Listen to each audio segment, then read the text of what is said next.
Itu Cuplikan saya PowerPoint percaya episode itu. kali ini. Saya nggak pernah maksa tuh teman-teman untuk open status gitu ya. Kenapa? Karena memang ada hal-hal yang kita nggak tahu gitu. Tiap individu punya persoalan gitu ya, punya persoalan keluarga dan lain sebagainya. Tapi ada catatan, pada beberapa konteks kamu itu tidak boleh merahasiakan status HIV-mu. Yang mana nomor 1 itu kepada perempuan yang hidup dengan HIV AIDS, ada nggak tantangan khususnya gitu Kak? Wow, banyak sekali. Banyak banget sebenarnya karena jadi gini, di Indonesia itu tantangan paling besar bicara konteks perempuan dengan HIV adalah negara masih fokus melihat perempuan HIV dalam konteks medis. Selamat datang di PowerPoint.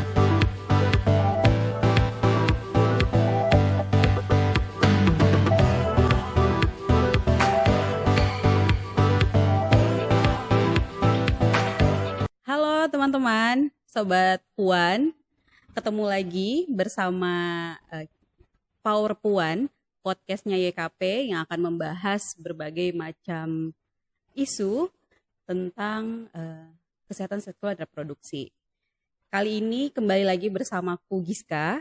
Nah, hari ini kita sudah bersama dengan seorang narasumber aktivis di isu HIV/AIDS khususnya untuk perempuan. Ya. Bersama kita udah ada Kak Ayu. Halo. Halo Kak Ayu, apa kabar? Baik, alhamdulillah. Sehat ya Kak? Sehat banget. Sehat banget. Kak Ayu merupakan aktivis HIV/AIDS sudah sejak kapan Kak? Ini merupakan tahun ke-15. Jadi Oke. sudah 15 tahun kurang lebih ada di isu HIV. Lumayan ya. Lumayan lama. Lumayan lama. Saat ini Kak Ayu ada di Ikatan Perempuan Positif Positif Indonesia. Indonesia. Boleh kasih tahu dulu nggak sama kita? Boleh. Apa Jadi sih itu? Ikatan Perempuan Positif Indonesia Mhm. itu adalah jaringan nasional yang beranggotakan perempuan yang hidup dengan HIV dan terdampak HIV. Jadi kami punya anggota teman-teman perempuan positif dan saat ini tersebar di 28 provinsi. Oke. Begitu, dan kerja-kerja utama kita sebenarnya mendukung teman-teman perempuan dalam konteks yang pertama pencegahan penularan HIV dari ibu ke anak dan penanganan kekerasan jika teman-teman menghadapi persoalan-persoalan di ruang lingkup kekerasan berbasis gender. Seperti itu, Kak Giska. Oh, ini juga kayak termasuk pendampingan ya? Betul sekali. Oh, oke. Seperti itu. Cukup luas juga ya, 28 provinsi. Iya, betul. Banyak. Kalau ini base camp-nya atau headquarter-nya di mana nih Kak? Kantor kita, Sekretariat Nasional ada di Jakarta, tepatnya di Bidara Cina ya, Jalan Otista gitu. Oh, oke. Kak Ayu sekarang saat ini aktifnya di tingkat nasional ya? Betul sekali. Oke. Teman-teman melihat perkenalan kita, udah tahu ya kita hari ini akan bahas bersama Kak Ayu lebih jauh tentang apa sih itu HIV/AIDS gitu. Kak Ayu, pertanyaan dasar dulu deh. Sebenarnya HIV/AIDS itu apa sih Kak? Oke. Nah ini sebenarnya masih banyak yang suka bingung dan ketuker ya. Iya.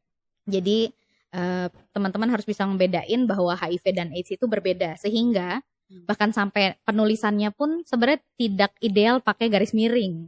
Oh gitu. Karena itu bukan atau, gitu kan. Jadi HIV itu adalah Human Immunodeficiency Virus, virus yang menyerang kekebalan tubuh manusia.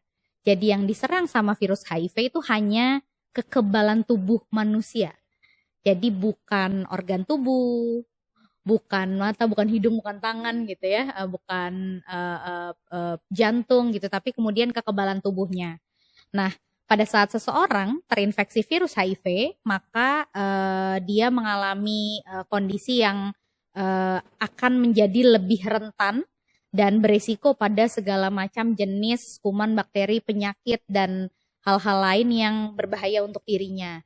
Dan pada saat itu terjadi, misalkan dia tidak on ARV treatment, maka kondisinya akan memburuk dan bisa jadi dia akan masuk ke sebuah fase yang disebut fase AIDS. gitu.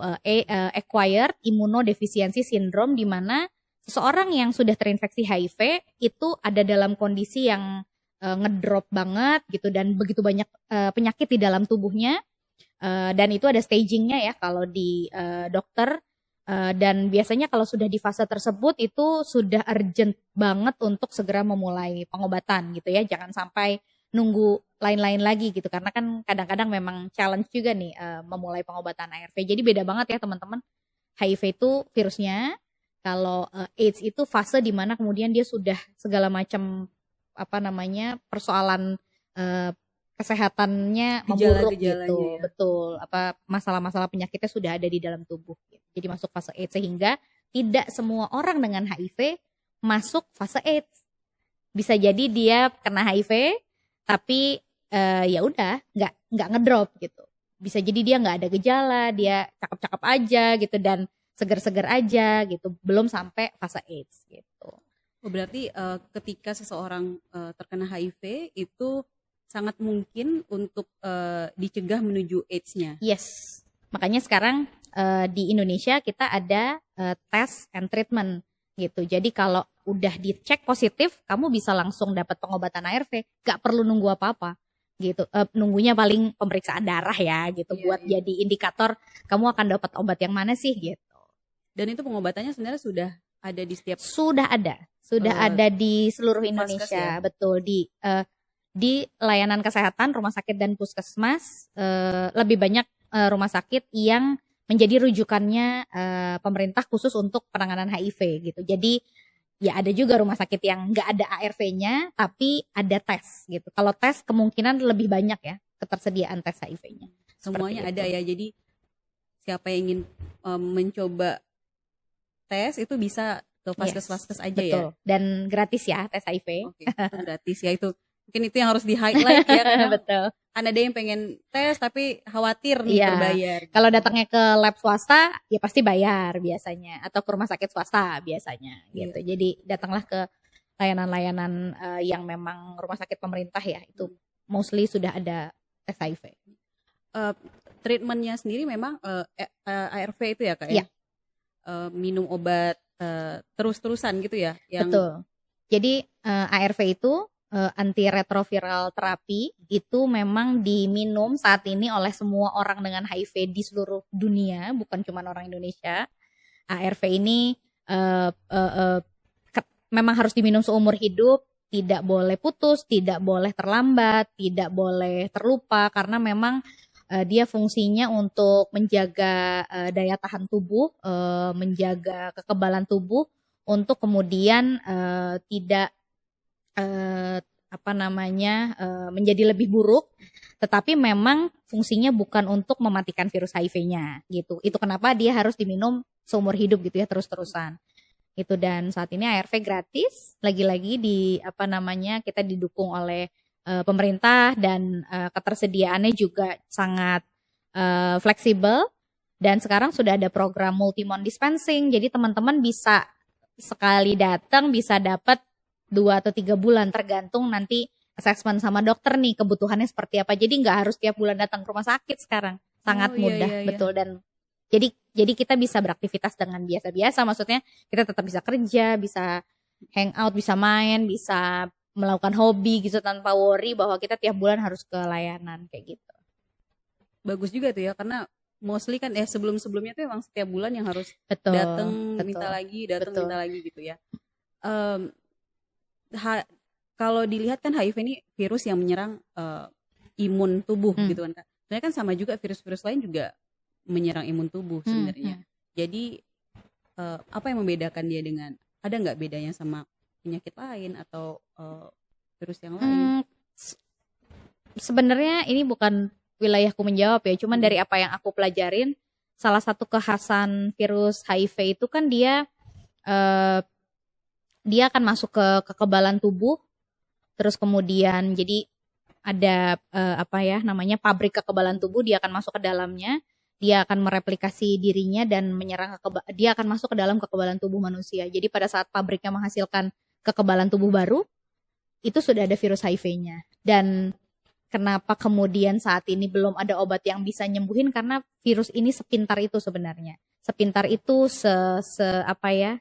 sesmooth itu gitu, dan kita tidak bisa mengukur siapa yang bisa tertular atau tidak gitu ya, karena bahkan satu kali hubungan seksual tanpa pengaman saja itu sudah membuka resiko untuk bisa menularkan HIV kepada orang lain gitu. Dan yang sebenarnya yang paling membedakan itu sih karena memang si virusnya belum ada obat yang bisa mematikan virusnya, sehingga butuh effort lebih untuk menjaga supaya gimana caranya virus yang sudah ada tidak bertambah banyak dan tidak menyerang kekebalan tubuh lainnya, sehingga kita punya stok kekebalan tubuh yang lebih sehat untuk bisa melawan dampak-dampak dari virus HIV di dalam badan. Nah itu Kak Ayu menyebut penyebaran itu tadi. Kalau di orang-orang kan mikirnya, oh kalau ketemu sama teman-teman yang positif HIV AIDS itu deket aja bisa menular gitu kan Kak. Iya. Itu kan sebenarnya mitos ya. Iya. Bener nggak Kak? Jadi apa sebenarnya yang benar-benar menjadi perantara penyebaran virus ini? Nah, HIV itu sebenarnya virus yang menurut saya pribadi itu sangat sulit menular ke orang lain ya. Karena dia butuh permisi sebenarnya. Iya. Dia butuh permisi. Dia nggak kayak penyakit-penyakit yang menyerang paru-paru, misalkan kayak COVID, kemudian tuberkulosis, SARS, MERS dan lain sebagainya yang tidak kenal ruang dan waktu gitu, dan dia berkeliaran di udara gitu ya. HIV tuh nggak kayak gitu. Dia kalau ada orang HIV kemudian misalkan kecelakaan, darahnya di udara terbuka juga akan mati dalam beberapa detik gitu ya. Atau kemudian ada teman-teman yang mungkin melakukan pendampingan langsung, atau orang tua yang mendampingi anak-anak dan keluarganya yang hidup dengan HIV, terus dia clean up kotorannya gitu ya, BAB ataukah air kencing atau berkeringat gitu ya. Itu sama sekali nggak menularkan HIV. Termasuk mitos-mitos kayak kalau ada nyamuk nih di ruangan ini, dia gigit aku terus dia kemudian gigit Mbak Giska, katanya akan nularin, tuh nggak. Itu karena kan dia hidupnya di tubuh manusia ya. gitu. Jadi human immunodeficiency pada saat masuk ke mosquito nggak tiba-tiba jadi mosquito something gitu ya. Iya. Jadi virusnya sih yang bingung betul gitu ya. Gitu. Jadi HIV itu sangat sulit. Dia cuma bisa nular dari 4 cara. Melalui hubungan seksual yang tidak aman, melalui pertukaran jarum suntik yang tidak steril, lalu kemudian dari ibu yang HIV positif kepada bayi yang dilahirkannya tanpa intervensi pencegahan sama sekali. Jadi ibunya nggak tahu-tahu dia melahirkan gitu ya, kondisinya buruk. Dan yang terakhir itu sebenarnya dari segala bentuk macam transfusi darah, kemudian transplantasi organ kalau tidak terscreening dengan baik. Tapi di luar daripada itu, HIV tuh susah banget. Dia tidak, maksudnya secara sosial kalau kita hangout bareng gitu ya, saya minta minumnya Mbak Giska, terus kita misalkan sleep over bareng nih, aku nginap di rumah Mbak Giska gitu, terus aku minjem dasternya Mbak Giska gitu, paling bau ketek gitu ya kalau aku bau ketek gitu. Nggak ada sama sekali penularan, dan cairan tubuh yang bisa menularkan HIV pun sangat terbatas. Cuman darah, cairan mani, cairan vagina, dan air susu ibu. Gitu. Dan sekarang sudah ada U equal U. Kalau kita minum obatnya benar, ARV-nya teratur, virus kita undetectable, kita tidak akan menularkan orang lain. Tidak akan menularkan HIV kepada orang lain. Jadi itu sebuah, buatku ya, setelah 15 tahun hidup dengan HIV, ada di isu ini, salah satu yang paling brilian adalah itu gitu, bahwa ARV punya peran yang luar biasa sehingga dia bisa menjaga kita tetap bisa berpasangan dengan orang lain, kita tidak mudah menularkan gitu. Dan kalau misalkan perempuan khususnya mau program gitu ya, perencanaan kehamilan juga dengan lebih mudah tidak akan menularkan kepada bayinya gitu ya. Kalau dia sudah undetectable, dia bisa program gitu. Cuman U equal U itu hanya membuat kita tidak akan menularkan HIV, sehingga kita harus hati-hati sekali. Kita bisa tetap saling menularkan infeksi menular seksual lainnya. Kita masih tetap bisa hamil gitu ya. Jadi make sure kalau kamu mau implementasiin U equal U, kamu harus lihat posisi kondisi kesehatanmu seperti apa dan sebaiknya tetap kontrasepsi kondom tuh tetap jadi alternatif gitu ya untuk perlindungan kalau menjaga dari transmisi seksual gitu ya. Seperti itu Mbak Giska. Menarik juga sih tadi yang U equal U itu ya Kak ya, sampai undetectable gitu. Ya. Dan sebenarnya kalau dilihat kayak Kak Ayu bilang tadi kan dia yang ketika kita mengamalkan U equal U itu hal lain mungkin yang akan disebarkan ya IMS dan sebagainya. Sebenarnya itu sama yang lain juga ya gitu. Maksudnya enggak itu resiko cash pro betul sama standar gitu kayak yang lain juga punya resiko besar itu gitu.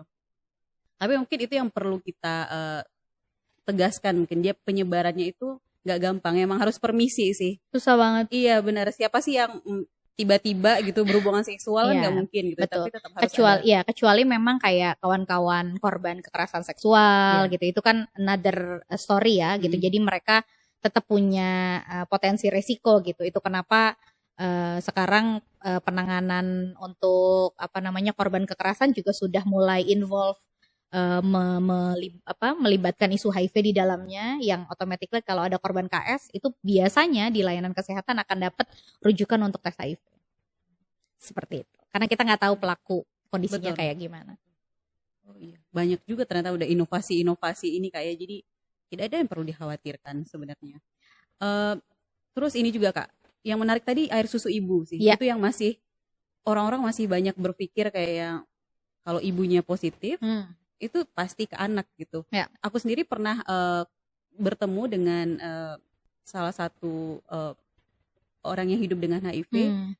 Dia ibu dari 2 anak dan dua-dua anaknya tuh nggak positif gitu. Nggak tertular ya? Nggak tertular, itu yang buat aku kayak ternyata nggak apa-apa gitu untuk punya anak dan berketurunan gitu.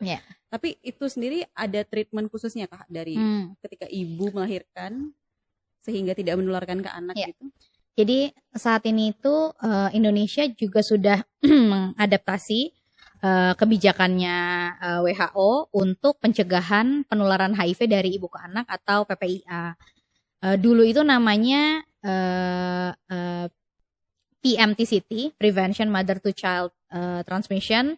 Tapi sekarang WHO sebenarnya sudah mengubah ini jadi eliminasi. Jadi bukan lagi prevensi tapi eliminasi. Jadi elimination mother to child transmission. Jadi bukan hanya mengeliminasi HIV tapi ada 3 penyakit gitu ya yang dieliminasi, ada HIV, ada sifilis dan ada hepatitis. Nah, pada konteks perencanaan itu sebenarnya ada 2 subjek gitu yang harus kita perhatikan. Yang pertama aku ngomonginnya perempuan HIV dulu ya. Kalau perempuan HIV, dia sudah HIV dan dia mau punya anak yang sehat tidak tertular HIV, nomor 1 dia harus minum ARV.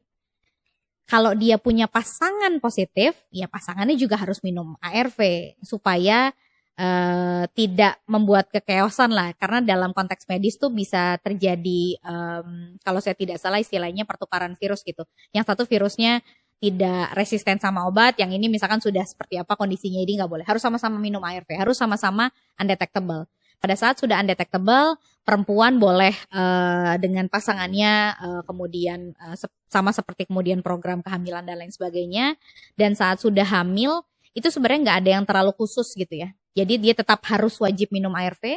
Dan nanti di semester kurang lebih di trimester yang ketiga, itu dia harus assessment, harus ketemu sama dokter untuk ngecek kondisi kesehatannya, untuk mengambil keputusan soal pilihan persalinan dan pilihan pemberian makanan pada bayi. Gitu. Jadi nanti akan dicek berapa jumlah virusnya, apakah sudah undetectable, viral load-nya, ya jumlah virusnya ada berapa, lalu kemudian kekebalan tubuhnya jumlahnya berapa gitu, dan hal-hal lain yang juga perlu dipersiapkan. Kalau kondisi medisnya sesuai dengan kriteria sehat dan eligible untuk melahirkan normal, memberikan ASI, idealnya boleh melakukan itu gitu. Jadi sudah tertulis tuh dalam kebijakannya WHO dan Kementerian Kesehatan. Jadi kalau sudah undetectable, dia boleh melahirkan secara normal dan bisa memberikan ASI. syarat dan ketentuan berlaku tuh juga ada karena ada banyak layanan kesehatan yang mungkin belum aware sama kondisi ini gitu ya, sehingga memang masih ada pro kontra di lapangan karena memang ini bukan hal yang mudah gitu ya. Banyak nakes termasuk pemilik rumah sakit gitu ya yang worry pokoknya semua harus disesar misalkan. Itu masih ada. Kemudian saya juga belum kepastian statement tentang pemberian ASI dari dokter anak karena banyak sekali kawan-kawan dokter anak yang sebenarnya mungkin lebih karena kekhawatiran ya gitu sehingga tidak menyarankan gitu. Mereka masih tidak menyarankan meskipun sudah guidance-nya sudah ada dan peluangnya memang kayak sekitar 2% kalau saya tidak salah gitu. Jadi idealnya mah kalau dia bisa ikut kelas laktasi sehingga dia tahu bagaimana cara menyusui, bagaimana mulut bayi harus masuk sampai ke seluruh areola, kemudian yang juga harus diperhatikan kalau kita ngambil keputusan untuk memberikan ASI, itu satu, ibu wajib patuh minum ARV. 2, bayi akan mendapatkan profilaksis ARV. Jadi semua bayi yang dilahirkan dari ibu yang HIV akan mendapatkan profilaksis ARV. Jadi ARV tapi hanya diambil satu jenis dan disesuaikan dosisnya untuk bayi dan diberikan sebagai alat pencegahan. Diminumin selama proses penyusuan berlangsung. Lalu kemudian yang terakhir tidak boleh mix feeding, ASI tok. Jadi nggak boleh kemudian ibu atau mertuanya atau tetangganya atau siapapun yang ada di rumah yang disuruh ngasuh misalkan tiba-tiba mencampur dengan susu formula. Nah, itu nggak boleh banget karena disitulah potensi penularan bisa terjadi. Jadi memang pakemnya agak cukup banyak dan ketat dan kita harus pastikan ibu benar-benar bisa bertanggung jawab. Jadi dia tahu kapasitas dan kemampuannya, oke gue benar-benar minum ARV dengan benar. Kedua, aku akan betul-betul memberikan ARV profilaksis kepada bayiku. Karena kan bayi masih merah, kita kasih minum obat, biasanya pakai pipet supaya langsung masuk ke dalam tuh si ARV-nya. Lalu tadi memastikan tidak mix feeding, memastikan seluruh keluarga dan support system di rumah paham sehingga tidak mengacaukan rencana kita gitu. Jadi challenge-nya banyak banget memang. Itu kenapa banyak dokter anak yang tidak menyarankan atau kemudian mengajak perempuan untuk mengevaluasi kembali kapasitas, kemampuan dan ketersediaan dukungan gitu ya. Jadi kalau memang tidak memungkinkan, tidak masalah gitu. Nah, itu pada konteks perempuannya HIV positif gitu. Nah, kalau ternyata perempuannya negatif gitu ya, dia serodiscordant couple, dia bukan orang HIV tapi ternyata punya pasangan HIV, pasangannya lah yang harus tetap ARV secara rutin sampai undetectable, terus kemudian mereka perencanaan dan hamil. Kenapa harus undetectable? Supaya pada saat mereka berhubungan dan mulai proses begitu ya, tidak ada penularan baru kepada si ibu. Jadi ibu tetap negatif gitu, dan kalau ibunya negatif meskipun pasangannya positif, ya dia akan menjalani proses yang sama dengan ibu hamil lainnya, meskipun nanti biasanya di trimester 3 dia akan dites HIV lagi untuk memastikan gitu ya, apakah kemudian ada penularan di tengah-tengah jalan, karena kan ya namanya suami istri gitu kan, kita nggak tahu schedule-nya gitu kayak apa gitu. Dan saat ini sebagai tambahan sebenarnya seluruh ibu hamil di Indonesia itu kan sudah ada semacam mandatory testing gitu ya untuk, dan bukan cuma HIV, ada 10T, pemeriksaan 10T itu. Nah, salah satunya adalah triple eliminasi. Jadi akan dilakukan pemeriksaan HIV, sifilis dan hepatitis begitu. Jadi sebenarnya bisa tapi perlu disiplin aja. Betul, perlu disiplin, komitmen, support system gitu, dan cukup tapi sejauh responsibel ya, harus responsibel gitu. Tapi sejauh ini ada yang didampingi langsung oleh IP? Ada. Jadi kami itu punya program namanya Emak Club.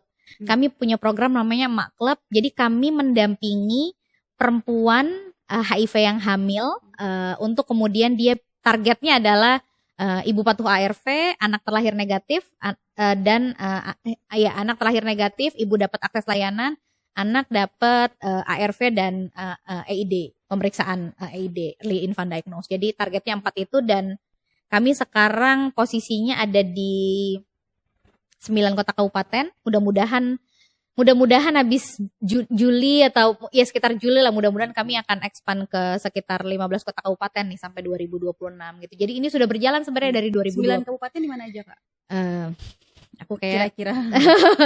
kalau provinsinya yang pasti itu adalah Jawa Barat, kemudian Jawa Tengah, Sumatera Utara, lalu Sulawesi Selatan, sama satu lagi mana ya? Aku lupa. Mungkin nanti bisa kita infokan Iya, ya di siap. belakang, Nanti ya. aku mungkin Soalnya ini ya. informasi penting nih. Betul. Jadi- Atau nanti mungkin bisa tanya langsung ke DM-nya IP Oh ya. iya, gitu. benar. Jadi Oh, aku teman-teman lupa ya, harus iya. punya catatan. Jadi ya. mungkin perempuan-perempuan yang di luar sana yang ingin tahu dan ingin mengakses mungkin Ya, bisa. betul. Dan yang kita langsung ke dampingin situ ya. itu kan konteksnya ada 3.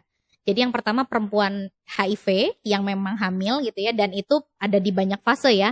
Ketemu pas dia baru tahu status, ketemu pas dia baru mulai, ketemu pas dia sudah hamil, ketemu pas perencanaan, atau ketemu sudah mau ngelahirin, ngehubungin IP juga bisa. Ada bahkan yang sudah melahirkan gitu, baru ngehubungin kita gitu. Tapi nggak apa-apa, semuanya bisa kita pegang karena targetnya adalah sebenarnya salah satunya menyelamatkan bayi gitu ya. Tapi banyak juga yang nggak tahu gitu ya. Nah, kelompok kedua yang kemudian kita dukung adalah tadi perempuan hamil yang mengetahui status HIV-nya pada saat mereka kunjungan kehamilan.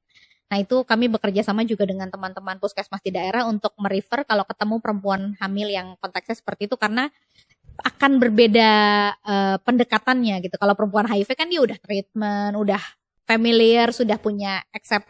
penerimaan yang lebih besar. Kalau teman-teman perempuan hamil ini kan ekspektasi datang ke layanan cuman pengen cek kehamilan gitu. Ternyata hasilnya out of the box gitu. Jadi Kagetnya lagi gitu ya. bebannya akan bertambah-tambah. Jadi dia mikirin bayinya, dia mikirin dirinya dan lain sebagainya. Yang terakhir itu kita juga fokus mendampingi anaknya, si Biha ya, bayi yang lahir dari ibu HIV. Untuk kemudian targetnya supaya dia zero penularan. Tapi kalau memang tidak memungkinkan, kayak ketemu kasus yang si ibunya baru datang, kita nggak pernah ketemu dia sebelumnya, kita nggak tahu dia sudah undetect atau belum gitu. Nah itu biasanya kita ya memastikan, yang penting kalau memang ternyata tertular ya kita pastikan dia dapat ARV treatment seperti itu. Kayak tadi Kak, ketika misalnya IP mendampingi dan sebagainya gitu ya, atau orang-orang mengakses layanan Vaskes dan minta ARV misalnya gitu ya, minta akses ARV, itu kan berarti mereka harus mengetahui statusnya dulu. Iya. Dan harus ada tes dulu gitu-gitu Iya. kan ya. Nah, sejauh ini kan masih banyak tuh stigma masyarakat ya. Kalau misalnya tahu dia ternyata positif nih, Iya. ternyata ini gitu. Ada juga yang bilang kalau status orang yang hidup dengan HIV itu harus dirahasiakan gitu. Nah, sebenarnya gimana idealnya harusnya Kak gitu? Nah ini menarik banget ya. Aku pernah rewel soal ini di Twitter ya. Nomor 1, kondisi kesehatan kita itu adalah privacy kita. Jadi keputusan penuh ada pada kita untuk tidak menginformasikan bahwa kita positif HIV atau tidak. Kepada siapa kita sampaikan gitu ya. Nah itu pertama, privacy itu saya percaya itu. Jadi saya nggak pernah maksa tuh teman-teman untuk open status gitu ya. Kenapa? Karena memang ada hal-hal yang kita nggak tahu gitu. Tiap individu punya persoalan gitu ya, punya persoalan keluarga dan lain sebagainya. Tapi ada catatan, pada beberapa konteks kamu itu tidak boleh merahasiakan status HIV-mu. Yang mana nomor 1 itu kepada layanan kesehatan. Ini kalau pakai prinsip saya ya. Kalau saya merasa kalau kamu datang ke layanan kesehatan, ya kamu harus bilang kamu HIV positif. Kenapa? Karena kita menjaga apa? Kalau kemudian ada treatment yang harus diberikan oleh dokter dan mungkin akan menyesuaikan dengan pengobatan yang sudah kita jalani gitu, sehingga dokter harus tahu nih gitu, oh obat yang aku minum itu memicu ke kolesterol misalkan, sehingga jangan kasih obat ini karena ini juga sama nih punya persoalan yang sama misalkan, atau hal-hal yang berkaitan dengan kondisi pengobatan misalkan. Atau juga kenapa harus ngomong ke layanan kesehatan kalau kemudian kita membutuhkan extra treatment kayak kemudian kondisi bedah ya, saya harus melahirkan, atau kemudian saya itu pernah 2 kali operasi FAM, tumor payudara yang jinak, Dan itu saya harus ngomong gitu. Kenapa? Karena akan berbahaya, karena dia kan akan open surgery gitu ya. Harus ada nakes harus memastikan universal precaution-nya gitu, pencegahan di level nakesnya gitu, dengan alat steril, kemudian handscoon, lalalili gitu ya. Nah itu kenapa harus ngomong. Tantangannya kalau kelayanan kesehatan kita ngomong adalah kemungkinan besar ada penolakan. Karena memang masih harus diakui masih banyak dokter, kemudian perawat, bahkan petugas administratif yang nggak familiar sama HIV sehingga masih memberikan stigma dan diskriminasi. Salah satu yang paling ekstrim sampai hari ini, maaf ya dokter-dokter, aku harus sebutin dokter gigi. Susah banget cari dokter gigi yang sangat friendly sama teman-teman yang hidup dengan HIV gitu. Saya sendiri tinggal di Bandung, ke dokter gigi tuh pasti saya ke Jakarta. Saya punya dokter pegangan saya yang kliniknya pun dia bisa menjamin kesterilannya gitu, sehingga kliniknya juga bisa diakses oleh orang-orang yang tidak hidup dengan HIV. Kemudian itu tadi. Yang kedua, orang yang wajib kita kasih tahu kita HIV adalah pasangan seksual kita. Kalau kamu punya pasangan seksual dan kamu nggak ngomong kamu HIV, maka kamu jahat. Kayak cinta ya, jahat banget buat saya. Jadi jangan bohong gitu. Ya kalau masih pacaran nggak ngomong, oke, masih lihat kondisi gitu. Tapi kalau memang dia ternyata berencana untuk make a commitment gitu ya, mau serius menikah gitu dan akan jadi pasangan seksual, kamu harus open status. Nggak bisa, kamu harus kasih tahu kondisi kesehatan kamu karena ada potensi di sana gitu. Tapi selain itu ya it's your privacy. Kamu boleh nggak ngomong sama orang tua kamu kalau kamu ngerasa orang tua saya sakit jantung nih nanti kalau saya ngomong serangan jantung, atau misalkan kayaknya nggak mungkin nih keluarga besar gue sangat diskriminatif dan misalkan ya punya nilai-nilai gitu ya yang mungkin akan merugikan kita setelah tahu bahwa kita HIV positif dengan semua persepsinya mereka. Nggak apa-apa, simpan aja gitu. Jadi buat saya percaya bahwa HIV itu urusan personal kita dan kita harus jaga, termasuk nakes yang wajib merahasiakan untuk tidak menyampaikan kepada orang-orang di luar. Sehingga tantangan yang tadi saya sebutkan tuh harusnya bisa pelan-pelan dieliminir gitu. Itu kenapa ada orang-orang yang rumahnya di let's say di Depok, dia ke dokternya di RSCM. Buat apa? Karena mungkin tetangganya tuh ya semua kerja di rumah sakit itu, semua berobatnya ke rumah sakit itu gitu. Jadi untuk menjaga konfidensialitas, dia harus pergi ke rumah sakit lain di Jakarta gitu, yang untuk jauh gitu ya. Betul, yang jauh dari siapa-siapa, meskipun itu tidak menutup kemungkinan kita tetap akan ketemu orang gitu ya. Jadi ya it's privacy, kita harus hargai. Bahkan misalkan nih Mbak Giska tahu nih saya HIV positif gitu, terus saya nggak ngomong, terus tiba-tiba Mas Oji nanya gitu ya, Gis itu tadi Mbak Ayunya positif ya? Mbak Giska nggak boleh bilang ke Mas Oji. Mbak Giska harus bilang, oh aku nggak tahu Mas Oji ngobrol aja sama Mbak Ayu langsung. Nggak boleh. Saya tahu gitu dalam satu ruangan siapa aja yang positif gitu. Tiba-tiba ada kawan saya, yuk ini teh teman-teman positif semua. Positif naon gitu. Biasanya aku bercandain gitu. Ya sok aja tuh tanya satu-satu, dan saya emang nggak boleh ngomong apa-apa soal status kesehatan seseorang. Sampai seperti itu. Gitu. Jadi it's a privacy. Dan menurut saya penting untuk mengetahui kepada siapa kita harus ngasih tahu. Jadi buat saya mah yang wajib nakes sama pasangan seksual. Yang mungkin yang agak lebih sekarang itu yang sering jadi kendala memang yang petugas-petugas layanan ya Kak ya. Karena banyak banget sebenarnya cerita dari teman-teman tuh yang kalau ingin mengakses selalu udah disinisin gitu kayak kenapa sih gitu-gitu. Ya, cuma memang kayak misalnya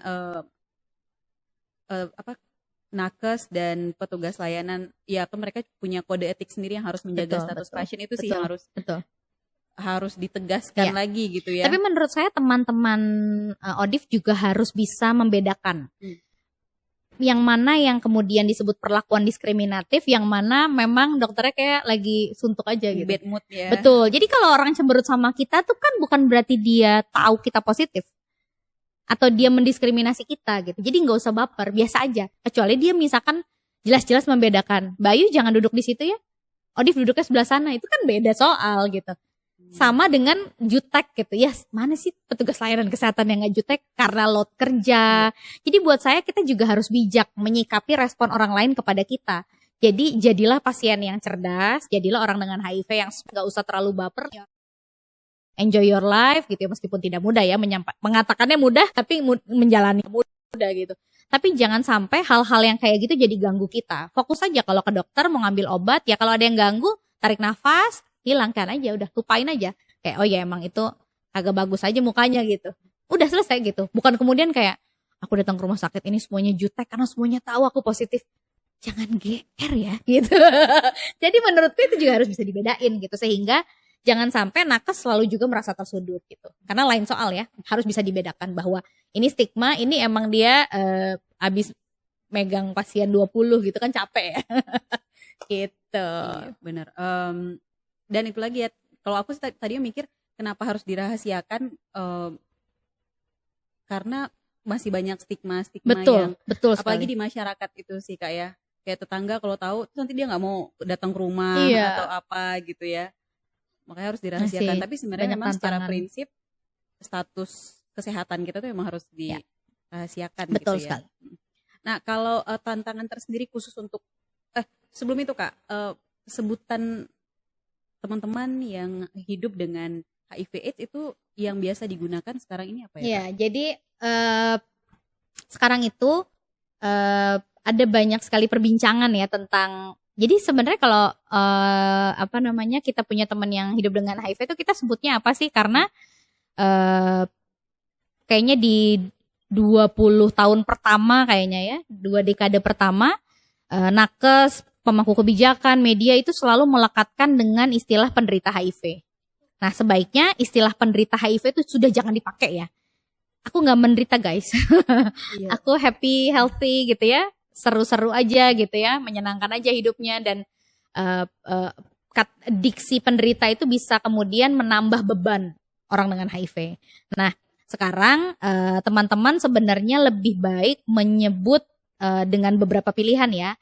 Ada istilah yang pertama ODIF, orang yang hidup dengan HIV gitu ya. Sesederhana bahkan tidak menjudge mereka karena kita nggak tahu orang pernah masuk fase AIDS atau enggak. Kalau ODA itu identik dia pernah masuk fase AIDS. Jadi karena kita nggak tahu seseorang pernah masuk fase AIDS atau tidak, pakai aja istilah ODIF. Tapi kalau ribet juga ya nggak apa-apa, pengidap HIV pun nggak apa-apa. Karena memang itu diidap, lalu kemudian bisa juga kita sebut dengan istilah, ya tadi orang dengan HIV, orang yang hidup dengan HIV itu better. Karena itu bahkan memberikan motivasi. Kalau orang yang hidup dengan HIV artinya dia fulfill their life, kemudian dia menerima dengan penuh gitu bahwa ya saya hidup dengan HIV. I accept all the consequences gitu, saya pengobatan dan lain sebagainya. Jadi sederhananya itu sih, ODIF, pengidap atau ya orang HIV gitu ya, dan jangan pakai penderita. Oke. Tapi secara internasional sendiri penggunaannya Ya. sekarang Kak? Di internasional pun UNAIDS secara global pun sudah ada statement bahwa mereka pun menggunakan istilah PLHIV, people living with HIV. Jadi kalau kemudian itu ada spesifik community-nya, ya kita tinggal ganti gitu, seperti women living with HIV, children living with HIV gitu. Gitu ya. Jadi lebih ini untuk mengingatkan teman-teman lagi ya. Betul sekali. Kemudian itu tadi yang aku mau tanyakan. Perempuan yang hidup dengan HIV ada nggak tantangan khususnya gitu Kak? Wow, banyak sekali. Banyak banget sebenarnya karena jadi gini, di Indonesia itu tantangan paling besar bicara konteks perempuan dengan HIV adalah negara masih fokus melihat perempuan HIV dalam konteks medis. Jadi kita cuma dilihat as HIV aja. Jadi pada konteks pengobatan, perawatan kesehatan saja. Kita tidak dilihat pada konteks di luar pengobatan HIV. Dianggapnya kalau sudah dikasih ARV masalahnya selesai. Sementara tantangan perempuan HIV di luar pengobatan ARV tuh banyak banget. Seperti misalkan pada saat dia punya anak dan anaknya positif. Pada saat suaminya juga positif misalkan, beban pengasuhan, beban perawatan, beban mengambil obat, itu biasanya ditumpahkan dan diletakkan semua pada bahu perempuan, pada kaki perempuan. Sehingga dia biasanya akan tidak mengurus dirinya, dia akan sibuk ngurusin orang lain di rumahnya, keluarganya dan anaknya. Dan semua mata kan memandang kepada perempuan biasanya pada saat ada keluarga yang segitu banyak isu kesehatan di rumah, ya this is your responsibility Termasuk dia juga akhirnya punya beban ganda di rumah untuk tetap jadi ibu rumah tangga yang baik, masak dan ngurus rumah dan lain sebagainya. Itu yang pertama. Kemudian yang kedua, tantangan sosial. Pada konteks perempuan dengan HIV harus diakui cara masyarakat melihat perempuan yang hidup dengan HIV, yang terinfeksi HIV dengan melihat laki-laki itu berbeda. Jadi kalau ngelihat laki-laki positif itu biasanya mereka masyarakat maksud saya kayaknya santai aja. Jadi nge-punish juga ngomongin iya, tapi oh ya wajar lah dia kena HIV, dia kan emang si badung itu laki-laki. Tapi selesai, nggak dibahas secara terus-menerus. Tapi pada konteks perempuan, oh dia kena HIV tuh, itu panjang tuh ada labelnya. Pasti nggak bener nih perempuan, sering keluar malam, nggak nurut sih sama orang tua, pilih pasangan salah sih itu, atau nggak bener aja tuh dia, dan lain sebagainya. Yang kemudian label si perempuan yang hidup dengan HIV itu akan sangat jelek sekali biasanya di mata keluarganya, di mata masyarakatnya, termasuk kalau kemudian anaknya diketahui positif gitu ya. Nah itu tuh akan bebannya akan sangat luar biasa gitu, karena ya dianggapnya dia yang menularkan dan lain sebagainya kan gitu. Kemudian tantangan selanjutnya adalah perempuan dengan HIV itu kan perempuan, dia punya tubuh yang kompleksitas tubuhnya tidak sama dengan laki-laki. Dia menstruasi, dia kemudian punya kebutuhan perencanaan kehamilan atau pencegahan kehamilan, dia punya kebutuhan untuk hal-hal yang sifatnya kesehatan seksual dan reproduksi, dan itu tidak pernah disentuh oleh layanan kesehatan. Let's say, berapa banyak perempuan HIV yang pernah ditawarin sama dokter di layanan VCT untuk tes pap smear atau tes IVA? Gak ada. Tidak ke arah sana. Karena itu bukan jadi indikator dan kepentingannya layanan HIV. Sementara kita tahu bahwa perempuan HIV punya kebutuhan itu, apalagi kalau dia sudah sexually aktif. Saya kalau kagak masuk IP, nggak kenal sama IP, sebagai perempuan HIV saya nyantai-nyantai aja tuh kayaknya. Semenjak saya tahu, oh kayaknya saya harus ngerawat diri saya nih, saya cek gitu. Itu pemeriksaan pap smear. Atau kemudian tawaran untuk perencanaan kehamilan atau pencegahan. Sudah banyak dokter yang memulai membicarakan itu. Misalkan dia tahu ada perempuan HIV, kemudian ditanya, Mbak pasangannya mana, misalkan, oh pasangannya negatif. Oh kalau negatif terus nanti mbaknya sudah positif, perencanaan kehamilan, kepikiran punya anak nggak gitu. Nah jarang banget ada dokter yang melakukan itu, yang mendorong, memberikan motivasi bahwa kamu juga bisa merencanakan kehamilan, atau membicarakan perihal itu sehingga sang perempuan bersama pasangannya bisa berpikir, kita punya anak nggak ya? Nggak dulu deh, oh kalau enggak, kita ini deh akses kontrasepsi gitu ya, supaya kemudian saya nggak hamil gitu. Terus kemudian bisa diselaraskan gitu ya dengan rencana-rencana kehidupannya dia. Nah persoalannya kan nggak ada. Jarang banget gitu, bukan nggak ada, pasti ada. Nah pada saat kondisi itu tidak ke deliver dengan baik, tersampaikan dengan baik, banyak banget perempuan HIV yang kalau saya sebutnya tahu-tahu datang udah tekdung gitu ya, udah hamil tanpa dia preparation gitu, sehingga itu akan sangat menyedihkan ya. Nah, masalah lain dan masalah yang menurut saya sekarang cukup kritikal, kenapa tadi aku juga menyebutkan IP punya program penerimaan pengaduan kekerasan jika perempuan dengan HIV, spesifik perempuan dengan HIV mendapatkan kekerasan, adalah yang tadi, perempuan dengan HIV itu kerap kali mendapatkan kekerasan berbasis gender karena HIV-nya gitu. Dan itu sebenarnya terkoneksi dengan konteks tadi ya, perempuan korban KS yang beresiko dan berpotensi dapat HIV karena KS-nya. Dan sebaliknya perempuan yang HIV potensi dapat kekerasan berbasis gender dalam banyak bentuk karena dia HIV gitu ya, baik oleh keluarganya, pasangannya, masyarakat, dan tempat kerja, tempat sekolah gitu. Banyak banget tantangannya, banyak banget. Dan bentuk kekerasannya juga sampai fisik Kak ya biasanya. Yes. Itu sih yang sangat disayangkan itu informasi dasar inilah tentang HIV/AIDS ini yang tidak banyak diketahui masyarakat, ya, betul sekali. Terutama yang vaskes yang jarang itu gitu ya. Betul. Ya mungkin edukasi di nakes atau petugas-petugas di rumah sakit juga masih sangat kurang mungkin ya Kak.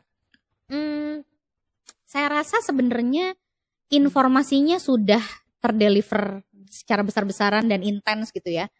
Karena saya yakin, karena sekarang kan sudah jauh lebih baik sebenarnya. Tapi mungkin persepsi itu kan tidak bisa diubah satu kali pemberian informasi. It takes time to make the world understand gitu, and even change gitu, ya kan? Betul. Jadi misalkan saya kasih tahu sebuah fakta sama Mbak Giska kan bisa jadi tidak langsung percaya dan tidak langsung mengimani itu. Jadi butuh waktu seseorang untuk bisa masuk, terinternalisasi. Kenapa sulit? Karena ini isu HIV. Ada banyak moralitas, perspektif yang sangat heteronormatif, biner, agamis, berhubungan dan bergesekan sama budaya, kayak aduh nggak deh, aku nggak mau dia itu melanggar agama misalkan. Oh, aduh susah tuh kalau perspektifnya udah kayak gitu. Saya pikir lebih ke bagaimana memberi value pada tenaga kesehatan sebenarnya, untuk melihat ini sebagai konteks hak asasi manusia, menolong manusia gitu-gitu. Dan ini juga sih yang aku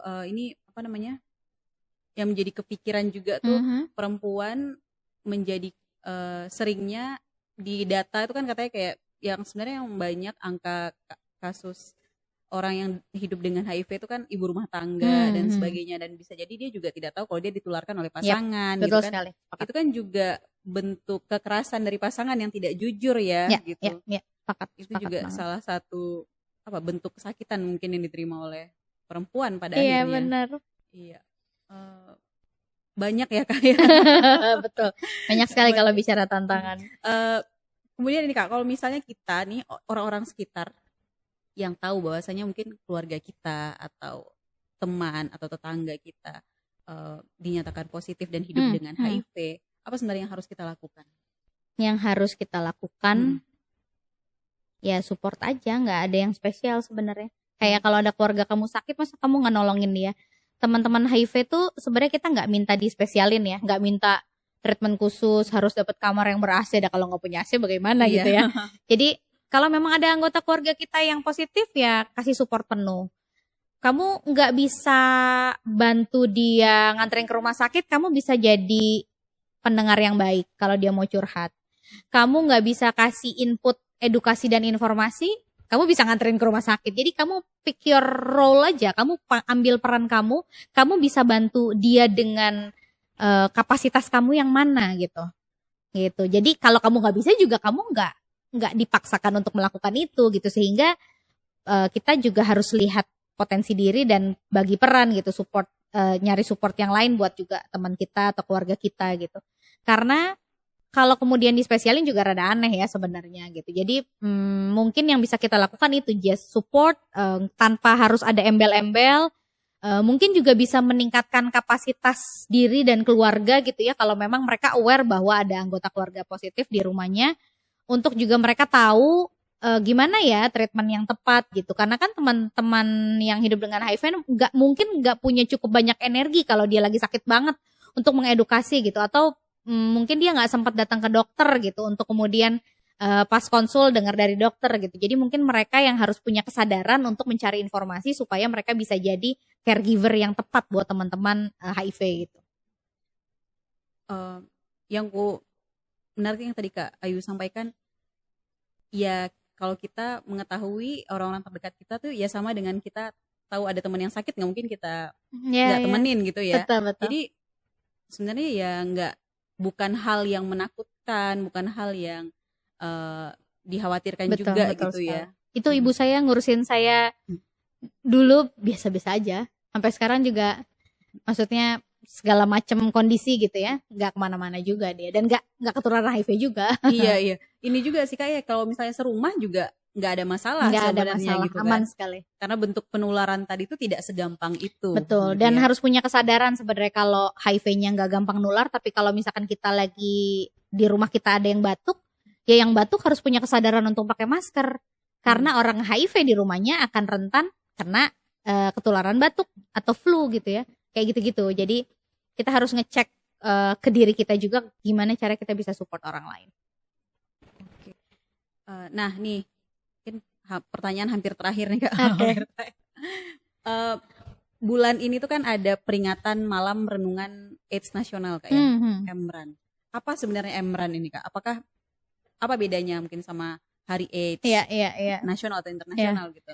Jadi pertemuan Malam Renungan AIDS Nasional itu sebenarnya adalah sebuah momentum internasional yang juga kemudian diadaptasi di Indonesia. Kalau di luar negeri, di banyak negara itu sebutannya AIDS Candlelight Memorial. Jadi ada dua momentum penting pada upaya penanggulangan HIV, AIDS Candlelight Memorial atau Malam Renungan AIDS Nasional dan World AIDS Day. Keduanya itu sama-sama punya harapan besar untuk memberikan awareness juga kepada masyarakat bahwa HIV itu betul-betul ada di muka bumi ini ya. Tapi specifically buat EMRAN itu kita diajak untuk mengenang mereka yang sudah pada meninggal. Teman-teman HIV yang sudah pada meninggal, mereka yang sudah kalau kita sering sebutnya perjuangannya sudah selesai gitu, dia sudah nggak sakit lagi gitu, dia memberikan banyak inspirasi dan perjuangannya yang ngelanjutin kita nih teman-teman yang masih pada hidup gitu. Dan biasanya itu kalau di luar negeri itu bukan cuman nyalain lilin kita berdoa bersama, itu bahkan kita menyebutkan nama mereka keras-keras gitu, we say their name out loud dengan ada momentum kayak quilt tuh bikin quilt tuh kayak bikin selimut, terus kemudian kita jahit ada fotonya, ada namanya besar-besar. Jadi itu ada quilt kayak semacam pameran besar-besaran itu di pusat Amerika di Washington. Itu beneran quiltnya bisa satu area Washington DC, ada satu area gitu yang memang isinya quilt tiap orang dengan HIV, dan segitu besarnya kesadaran orang untuk mengenang dan semacam berterima kasih juga sama mereka bahwa kamu telah mengajarkanku bahwa hidup itu bukan cuman soal, ini aku jadi sedikit terharu ya. Bukan cuman soal kita gitu. Ada orang-orang di sekitar kita yang juga ngajarin kayak saya sekarang ada di isu HIV tuh kan, saya jadi kenal banyak kelompok yang tadinya mungkin kalau saya nggak ngerti saya bisa benci gitu. Saya kenal sahabat-sahabat saya, teman-teman waria, teman-teman LSL, teman-teman pengguna nafsa, pekerja seks gitu, yang mungkin akhirnya mereka meninggal karena HIV, tapi mereka adalah salah satu orang-orang terbaik gitu yang pernah ada di hidup kita. Jadi EMRAN momentumnya sebenarnya untuk merayakan kebaikan-kebaikan orang-orang yang pernah hidup bersama kita dan meninggal karena HIV. Nah, sementara kalau Hari AIDS Nasional itu kan Hari AIDS Internasional kan memang untuk awareness ke seluruh dunia bahwa persoalan AIDS itu nyata, dan ini adalah call to action untuk semua orang gitu. Jadi silahkan, jadi memang sepanjang bulan Mei teman-teman bisa adakan di kelompoknya masing-masing gitu ya. Bisa bikin seremonial kecil-kecilan, gak harus yang mewah heboh gitu atau kemudian ngundang sekelompok dukungan satu satu provinsi misalkan, gak harus gitu. Atau kita mendoakannya dalam hati pun gak ada masalah gitu, gak perlu terlalu ada event yang gimana-gimana. Jadi kita ingat perjuangan teman-teman gitu. Dan kalau saya punya list, biasanya saya punya list teman-teman saya yang udah gak ada gitu. Terus biasanya ada momen kemudian saya sholat dan saya bacain doa buat semuanya sambil nyebut namanya. Kalau cara saya kayak gitu, karena udah padat jadwal kerja. Gitu Mbak Giska. Jadi dia nggak ada yang spesifik harus renungannya gimana, tapi kita bisa. Tapi kalau bisa ikut mungkin itu akan memberikan pengalaman yang menarik. Benar. Karena saya mengalami banyak pengalaman EMRAN baik di Indonesia maupun di luar negeri itu. Itu dahsyat banget sih. Saya jadi bersyukur kayak saya masih hidup, saya masih sehat gitu, dan saya mengingat kebaikan orang, dan saya pikir saya akan ambil semua kebaikan-kebaikan kawan-kawan saya itu untuk kekuatan buat saya untuk tetap bisa survive. Itu terakhir nih Kak. Oke. Apa sebenarnya yang menjadi harapan gitu ke depannya untuk mungkin untuk pemerintah mungkin boleh, atau untuk orang-orang di sekitar. Yeah. Atau untuk kata semangat untuk teman-teman yang hidup dengan HIV/AIDS. Siap. Yang pertama sebenarnya saya berharap bicara soal pemerintah ya. Saya berharap pemerintah punya komitmen pada upaya penanggulangan HIV, karena setelah COVID terjadi gitu ya di Indonesia, saya merasa pemerintah cukup keteteran nih sama konteks-konteks kesehatan lainnya, dan saya pikir ini mungkin waktunya untuk kita karena kita mau ganti presiden kan, mau ganti jajaran kementerian setelah presiden terpilih. Saya pikir ini momen yang tepat untuk kita melahirkan kembali pemerintah yang memang berkomitmen, bersinergi, terintegrasi gitu ya dengan semua pihak yang berhubungan dengan HIV, dan dia punya leadership yang kuat gitu pada konteks HIV. Karena kalau nggak ada itu biasanya nanti cuma jadi dalam tanda kutip programatik belaka. Nomor satu itu, jadi big commitment, tunjukkan leadership supaya kita juga tahu nih kita harus bekerja bersama siapa. Kalau untuk teman-teman yang hidup dengan HIV, saya pikir specifically perempuan, saya pikir ini sering saya sampaikan juga ya, bahwa saya tahu hidup dengan HIV itu tidak pernah menjadi pilihan kita gitu. Meskipun beberapa orang mungkin itu adalah resiko behaviornya. Tapi karena kita sudah ada di lingkaran ini, saya pikir kita harus sering-sering menguatkan diri, minum obat yang patuh, yang rajin, jaga kesehatan, be happy. HIV itu sebetulnya tidak pernah melimitasi kita. HIV ya HIV gitu.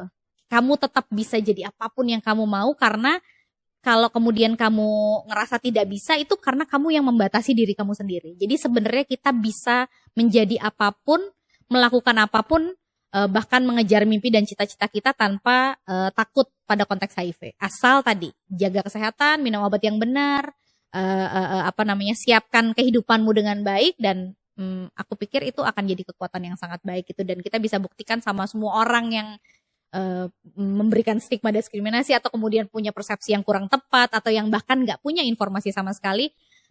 Orang dengan HIV sehat ya gitu. Aku bisa mencontoh gitu untuk kemudian jadi lebih baik. Seperti itu Kak Giska. Mungkin ada satu yang aku pengen highlight juga, bahwasanya memang orang yang hidup dengan HIV itu tidak bisa dideteksi physically ya Kak ya. Yep.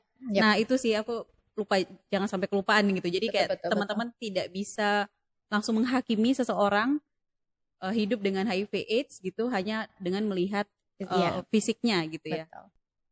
Karena siapapun itu tadi ya Kak ya. Mungkin kalau boleh ku highlight secara keseluruhan, siapapun sangat mungkin juga beresiko pada HIV, tapi ya tadi penularannya juga sangat tidak gampang. Betul sekali. Gitu. Kemudian interaksi dengan teman-teman yang hidup dengan HIV itu nggak apa-apa gitu, nggak apa-apa banget malah ya. Itu cuma ya itu tadi sih, kita harus menambah pengetahuan, menambah informasi-informasi lagi gitu. Terus jangan lupa teman-teman di bulan Mei ini yang ingin ikut dalam event malam renungan boleh, dan atau ingin mencoba renungan sendiri juga nggak apa-apa gitu ya, untuk mengenang kebaikan-kebaikan teman-teman kita yang sudah pergi dahulu gitu ya Kak ya. Oke, baiklah, terima kasih. Sama-sama Kak Giska dan YKP sudah mengundang. Iya, kita juga sangat berterima kasih gitu. Semoga harapan-harapan yang Kak Ayu sampaikan itu sebenarnya juga harapan kita bersama gitu ya, apalagi khususnya YKP yang ada di isu Cash Pro ini. Siap. Gitu. Sekali lagi terima kasih Kak Ayu. Semoga terima kasih semua. Iya, mungkin nanti informasi IP akan kita sertakan di akhir video. Silakan. Jadi teman-teman yang ingin mengakses atau ingin mendapatkan informasi lebih lanjut mungkin bisa menghubungi IP ya Kak ya. Boleh. Oke, sip. Terima kasih sekali lagi. Sampai jumpa teman-teman di episode berikutnya. Oke. Bye.